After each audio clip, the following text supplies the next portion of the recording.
This video is a tutorial on how to create JPEGs or ads for an LED sign or resize photographs using Photoshop and then in turn to be displayed on your LED sign. I'm going to go through some basic features of Photoshop. There's lots of programs out there that people use, and CorelDRAW, Publisher. Uh, Seems like I've found that I like Photoshop the best, just because of the different options that you have. I think that when you export your photograph, it gives you a little cleaner, crisper picture. So I wanted to do a tutorial to show you how to do this. So I'm just going to get started right now. The first thing that you need to do with Photoshop, if you haven't done this yet, will be to set up the palette size, the workspace area. So to do that, we've got to decide how big that needs to be. And that is determined by the sign or the sign face that you're going to display the content on. Uh, Most RGB signs start in a 4 by 8 range and grow from there. So uh, we talk in pixels. So to create the right screen, you'd either have 48 by 112, 56 by 128, 64 by 144. Uh, I'm going to demonstrate an 80 by 160 in this tutorial. Uh, that means I'm 80 pixels tall, 160 pixels wide. So if I have that, let me get a calculator here, is what you want to do for Photoshop is times that pixel by 3 times. So if I have 80 pixels tall, I want to times it by 3, and that would give me 240. And if I have 160 pixels wide, or whatever you may have, and times it by 3, I get 480. So I want to build a palette or a workspace 240 by 480. The only reason I'm doing that is to blow up the size here where I could work on it. So what you want to do is come up here to the corner once Photoshop has been open. You have your menu across the top, File, uh, and that's really all you're really going to use is this File button, these pick tools along the left side here, and then the very top pick tool, which I call my home tool. And then we'll have layers over on this side. So I'm going to go through these few basic steps that I think will really help you in creating fantastic looking content for your sign. So let's set up our palette. I'll go to File, and I want to select the very first selection right here, New. And that's going to create a new file, and that's where it's going to give me the option here to change my pixels. You can see I've already typed in my 240 by 480. So once you've done that, just simply go to the top window here at the OK button and click OK. Now you can see I've got my palette, and it kind of represents the size of your sign. So you can see this isn't a really big workspace, uh, and that was times by 3. So if I was to really put 80 by 160 here, it would be just a little box right here. So I did it. The only reason and purpose for timesing it by 3 is to get it to a proper size where I can work with it and see what I'm doing. Okay? All right, so we have our palette. The first thing I'm going to do is just simply resize a JPEG. This could be a picture that was taken with a digital camera. It could be a picture that was downloaded off the internet. But generally it's going to be a pretty large photograph. I've got an example of one here, uh, right here, that I'll show you. You see the details here on this picture. The size of it, memory-wise, is 2.10 megabytes, and the dimensions are here, 3,348 pixels by 1,613. That's a really high resolution photograph and is just completely overkill for a sign controller. And as what happens is if you load too many of these type of photos into a sign controller, you're going to get what we call lagging, or possibly a controller crash, a software crash, and or distortion, skipping. It's just too large of a file to have uh, backed up onto a controller. So it's very important to resize them to the proper aspect ratio, and then you won't get that distortion or that memory lag. Um, so is what I'm going to do with Photoshop. If I take that photograph, first thing I want to do is go right up here to the very top corner, the left-hand corner, and click File again. But instead of clicking New, I want to click Open. I want to open, and then I'm going to browse to whatever directory I have my photo in. If you've downloaded it off the internet, you've clicked Save As, and you've chose a destination folder. So that picture of mine's here on my desktop. So I'm just going to browse and get it. And there it is. You can see how large it is. As what happens now that I've opened that, don't worry, your palette didn't disappear. It's right here. These tabs up here is what you want to watch. Here's the tab. That's my palette. And here's the photo tab of what I pulled in. So to begin working with this, I just have to simply hold my left finger down on the mouse, left click, and hold it. And then just drag it down here and let go. Now I want to make sure this pick tool is selected. Not this wand, not this button, this pick tool.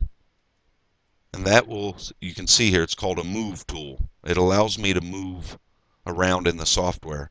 I want to left click again, left finger, click the mouse and hold down and just drag it back out of this window and drop it onto my palette. Now that I've done that, I'm finished with this right here, so I can go right up here to this corner and just close. So now you can see if I hold my mouse, left click again, and hold this picture, I can move it around. And you can see what's showing up on my palette. You can see it's very large. So what I want to do is just keep moving it down to the left. And see this line up here? I'm looking for that line, and I'm looking for the end of the line. And I'll see a transform node. See here at the corner?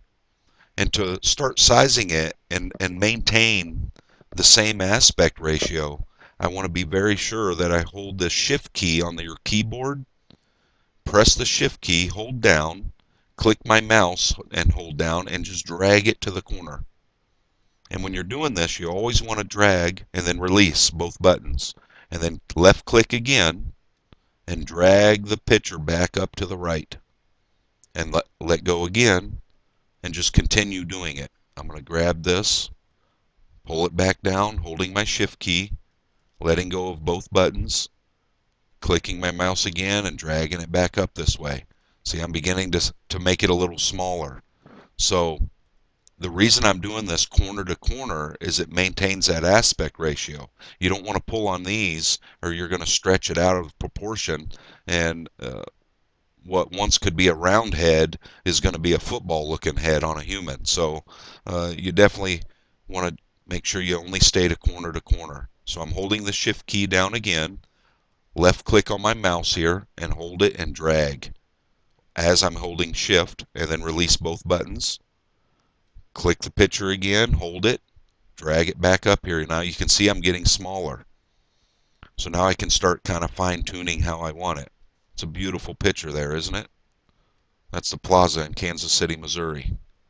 Beautiful city, I have to say. I'm going to keep dragging it down,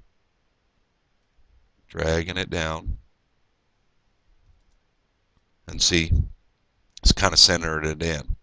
Now you notice if I pull these corners and I get too far in, you don't want to leave this white line here, or you'll see it on your finished product. So I want to make sure I pull that up and just leave it outside a little bit. And then I can move the picture here, and I can also use the arrow keys on my computer to kind of arrow over it, kind of inches it over a little smaller. So if I wanted to call that good, I would come back up here to my pick tool and select it, and it's going to ask me to apply transformation, and I'm going to click apply, yes. So that set that in there. So that's really, that's it. To resize a photograph that has been taken with a picture or downloaded off the internet. Now I want to save it. I've got it sized in there. I like it. It looks good. So now I want to come back up here to this file button, and instead of pressing new or open, there's only one other key we're going to use here, and that's down here at save as. I'm going to click save as, and I'm going to have two options. Well, really one for this step. We're going to press JPEG. We're going to choose the format that we want to save it in. There's a drop-down menu. If you press this arrow here, it'll drop it down, and you want to choose JPEG. Not this JPEG 2000, just click JPEG here. Title it.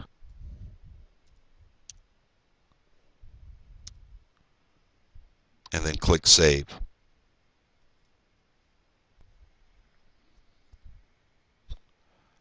You would choose your destination, also where you want to save it at. So let's see what we got. Here's the picture that I dragged in there. We looked at those details here. 3,348 pixels by 1613 at 2.10 megabytes in size. Now look at our new picture right here beside it.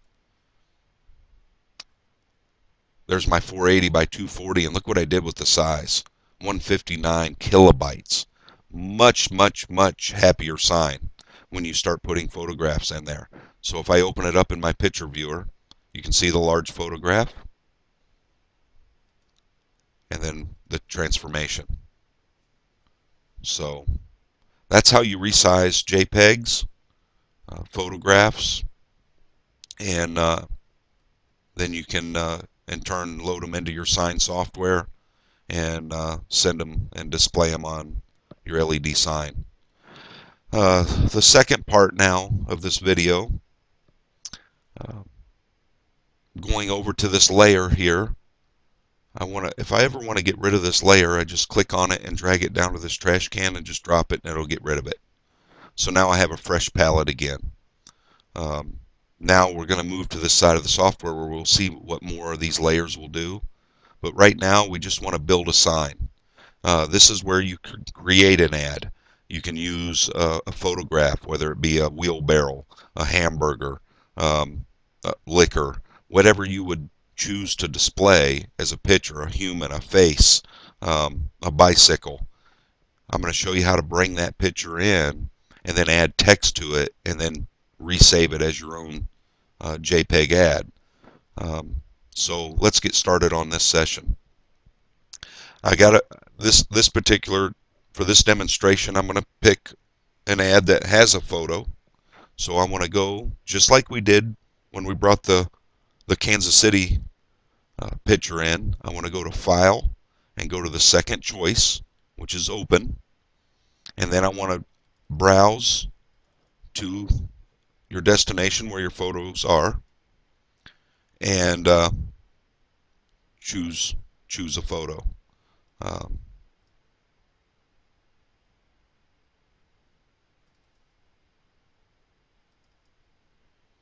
Okay, so just like before, it opened up a second tab up here. Here's my palette, and here's my photo. So again, I want to left click this, and I want to pull it down to the bottom left corner. And then I want to select the picture, click my mouse, and hold on to it, and drag it out of this box, and right up in here into this box, and drop it. And then I can go back down here and close this. I'm done with it. Now I can move this around to my desired location. In the same way that we did in the first step of this video, I'm going to hold my shift key down on my keyboard, grab this corner, and pull it down to the desired size. If I like that, I can fine-tune movements with my arrow keys. If I use my mouse, you can see it kind of moves and it jumps more. So I can use my arrow key to kind of fine-tune it. Okay. If I like that location, then I'd immediately go back to my home button, my move tool, my pick tool, and press it. And it's going to ask me again to apply. Yes, apply. And then now we have our picture there. Okay. The second or first, we have a white background here on our palette. That's over here. You can see this layer that says background. And then you have the layer that I just created by dragging that picture in there. Anytime I want to see, if I click on this picture, I'm taking my mouse and I'm trying to click it. It's locked in there. I can't do anything with it. So to edit this photograph, I always have to be sure to click this layer right here and move the photograph where I need it to be. And then once I've moved it again, then I can go back and perform other features, whether it be text or colors or whatnot. Um, with that layer, I want to show you one more thing. If I double click over here on the blue, move away from the text, but just kind of move over here and double click it, it'll open up my layer styles. Uh, the reason I'm showing you this is you can add different styles to it, like a drop shadow. If I wanted to click a drop shadow, you can see it put a shadow around here. I can increase that shadow size, the spread, the size and the spread, the distance.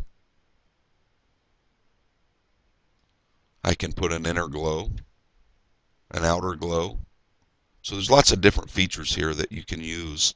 Um, for digital sign content, you won't have to use a lot of the shading. You may use the stroke, the outlining of text.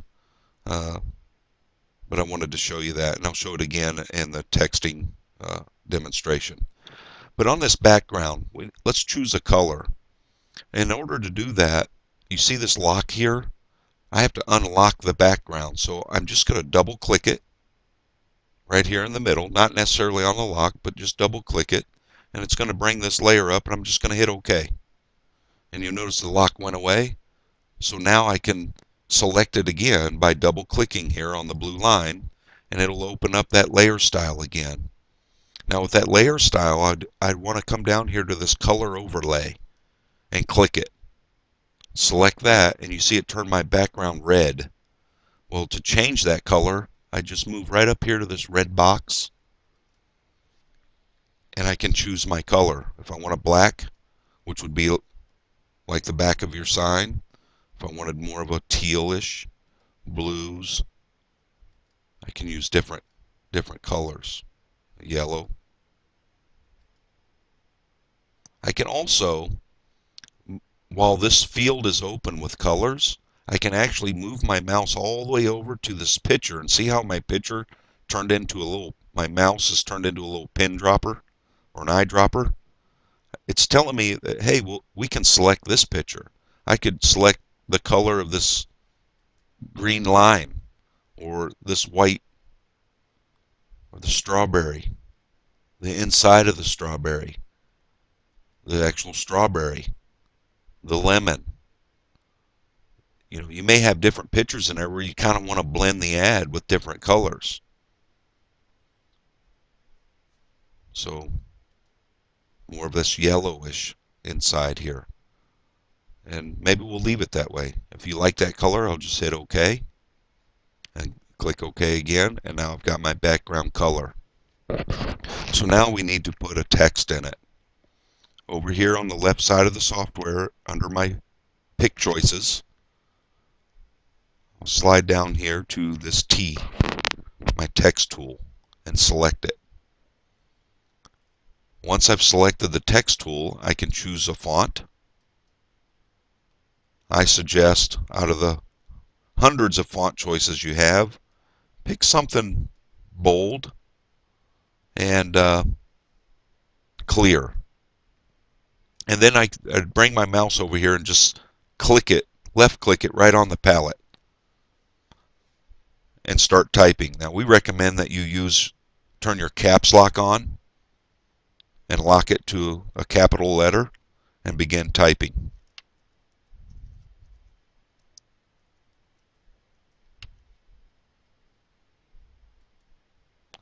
Okay, once I've typed it, then I can move up here and select my pick tool again, and that'll kind of lock it in here. And then I can hold my shift key again, and I can pull this around and size it. Now with text, it's not as important to use that shift key. I can move these nodes here, but you can see what it does to the text. But with text, it's still not too bad to pull it out of proportion a little bit. If I like that, I can go back up to the left and hit my select tool, apply the changes, and then is what I do. I could select text here again, I'll show you, and I could choose the color here. You can pick your color.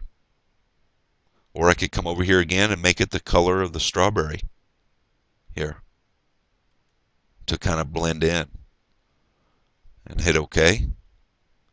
And then I can see how it created me a text layer now. So I have my image layer, my text layer, and my background layer. So I'm going to click on this text layer, and I'm going to double click it and open up that layer style. And I can come down here to the stroke and select stroke and put a back, you can see what it's doing here. I put a outline around it. See when I uncheck it, look how much bolder it makes it. It defaults up here at 3 pixels, but you can change the size depending on what you're doing. I usually use anywhere between 2 and 3, unless you just really wanted a blackout. But I usually 3 actually look kind of good. It really depends on the size of the text as well. So if I like that, I can hit OK. And that's my first layer of text. So now if I want to copy this text font and I want to add another text row, I can do one or two things. I can go back to my text tool, select a different font or same font, and pick the color again.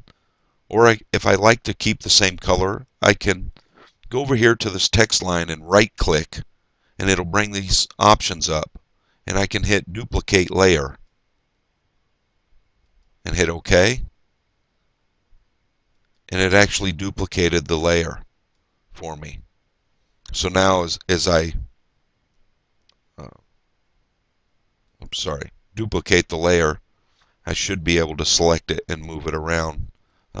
See, you got 2 of them now. So when I do that, then I can go back to my text tool and click on it and backspace out the letters, and I don't have to choose all these fonts and styles again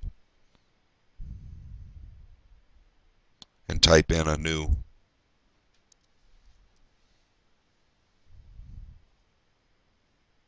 text. Go back up here to my pick tool to the left, move it, size it,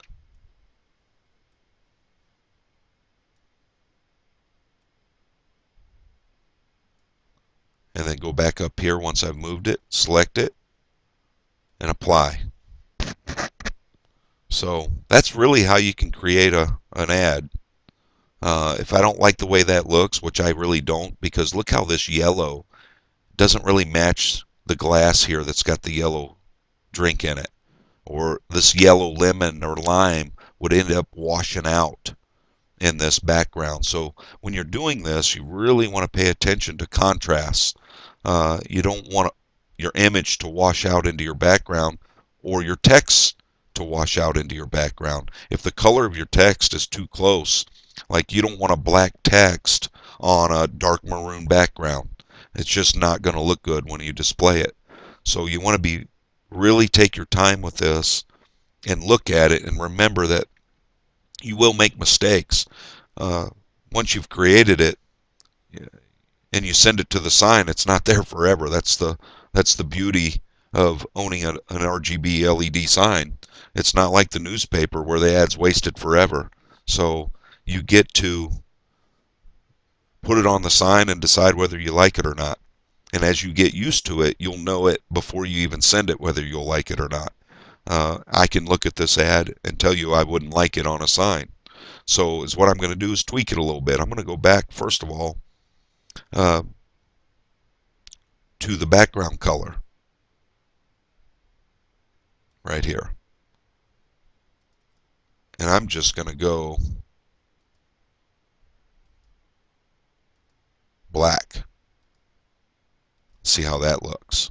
See the difference? See how that just really brought the glass to life? And then I can go back up to my text layers and I can change that stroke color. Instead of black, maybe I pick the yellow of the drink. And then click OK. And then select this layer over here, follow my mouse, the happy hour layer, double click it, and do the same thing. Select my stroke, change my color, either pick it on the palette here, or I can come over here and pick it again. So see how I just played with that ad, and maybe that's the one I go with.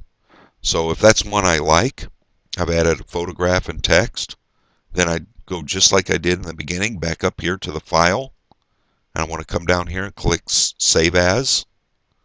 I want to choose two different options here now with this. The PSD is the actual Photoshop file. I'd want to pick my destination where I want to save it to and name it test, and then choose the format, a JPEG,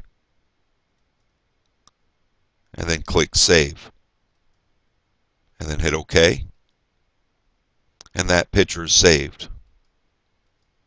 And I'll show it to you here. And that's how you can create a quick ad using Photoshop. Now to edit the ad, you can go back to Photoshop and select File up here again, Save As, and leave it at this PSD file, and then click Save, and that would allow you to go in and open up the folder again and delete the text or remove a layer. Maybe I want to take this layer 1, the photograph up here. Let's apply that text because I move it. But I click on this layer. Now to get rid of any of this, remember you just click the layer, drag it right down here to this trash can and just drop it in there. And maybe I want to create an ad that's just a text only. Apply it. Click on the other line, the layer over here. Remember, I'm clicking on each layer as I want to edit them. If I want to change the background color, I'm here. If I want to change or edit this text, I'm here. If I want to change or edit this text layer, I'm here. So I want to change this one. And maybe I just want to build just a ad or a text slide without typing on the sign, but I don't really need a picture.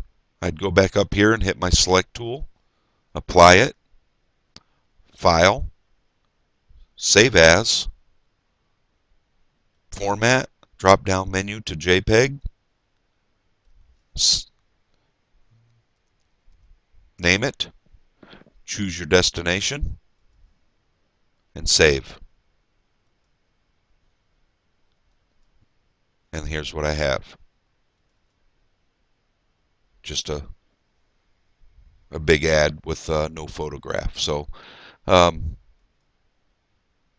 it's very important to have, I just can't stress enough how important it is to really take time with this. You can do this two ways.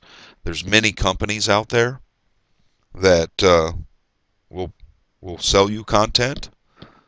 I'm not in the content business, but there's companies. You can Google content companies. I have a couple favorites that I use. They have good prices.